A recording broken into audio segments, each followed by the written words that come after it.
Gotita de esperanza en medio de las tormentas. Reflexión diaria de Monseñor Marco Antonio Merchán Ladino, obispo de la diócesis de Vélez, para alimentar nuestro espíritu y animar nuestra confianza en Dios nuestro Señor.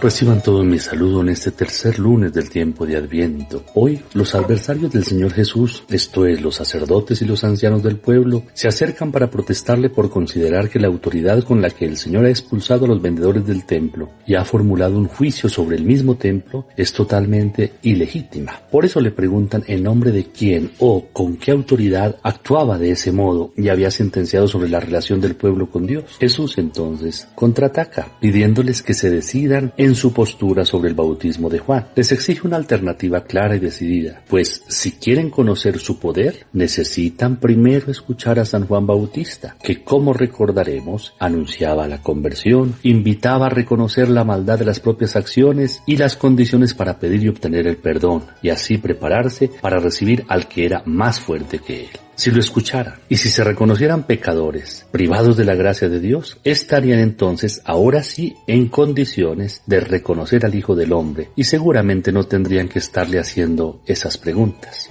Los sumos sacerdotes y los ancianos del pueblo son los que detentaban el poder religioso, político y económico en Israel. El pueblo, en pocas palabras, estaba dominado por ellos. Ver a Jesús que entra montado en un burrito generó en ellos muchos cuestionamientos. Les hace ver que el poder de Dios es bien distinto de aquel que persiguen y predican los seres humanos. El pastor, con su actitud mansa y humilde, desautoriza a los pastores prepotentes y arrogantes. Y él, el Señor Jesús, como buen pastor, ha venido para arrancarle las ovejas de sus manos, pues las están oprimiendo, para que puedan ellas finalmente conocer y dejarse guiar por el verdadero pastor que es nuestro Señor Jesucristo. De alguna manera, aunque no lo quieran aceptar, los jefes del pueblo intuyen que ha llegado el fin de su poder sobre el pueblo y sobre el templo, y entonces, como los gatos, sacan sus garras para no permitir que les quiten esto.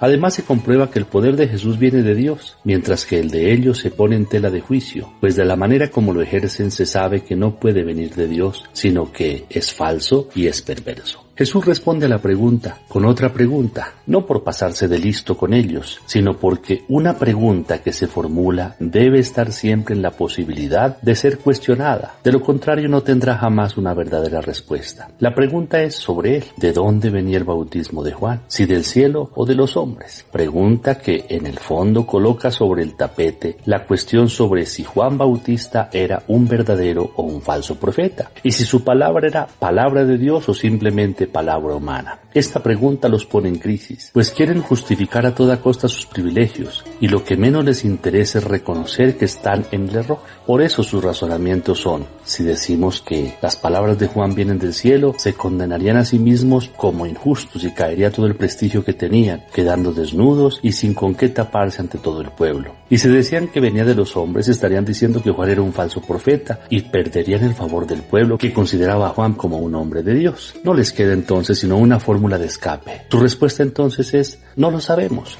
Como vemos, no es la respuesta de quien no sabe, sino de aquel que no quiere responder para no comprometerse. Es la sabiduría estúpida que está también hoy muy de moda en el mundo del poder político y económico, y que consiste en fingir que no se sabe porque aquello que sabe lo confronta con su propia vida y sus pecados. Por eso se evita dar respuestas y se intenta poco a poco adormecer la conciencia. Todo con el objetivo de mantenerse en su poder, en sus privilegios, en su autosuficiencia. Su negativa a responder manifiesta su mala voluntad y su actuar siempre motivado por los cálculos políticos, oportunistas y de conveniencia, olvidando que la primera obligación de todo jefe, como de todo fiel, ha de ser siempre la conversión. No reconocer la verdad que se sabe es oponerse al Espíritu de Dios, que no busca condenar nunca, sino que nos convirtamos, que cambiemos nuestra manera de pensar y de ser, que nos ajustemos al proyecto de Dios de ser hijos de Él y hermanos los unos a los otros, y entonces como consecuencia tengamos vida eterna. El texto termina con la conclusión que hace el Señor, pues yo tampoco les digo con qué autoridad hago estas cosas. En efecto, Dios sí tiene el derecho de callar ante quien no cree.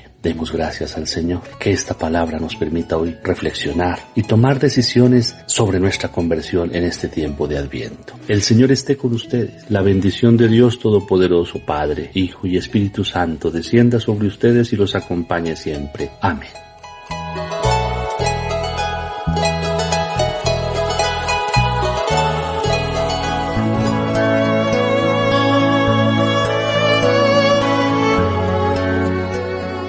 Gotita de esperanza en medio de las tormentas. Reflexión diaria de Monseñor Marco Antonio Merchán Ladino, obispo de la diócesis de Vélez, para alimentar nuestro espíritu y animar nuestra confianza en Dios nuestro Señor.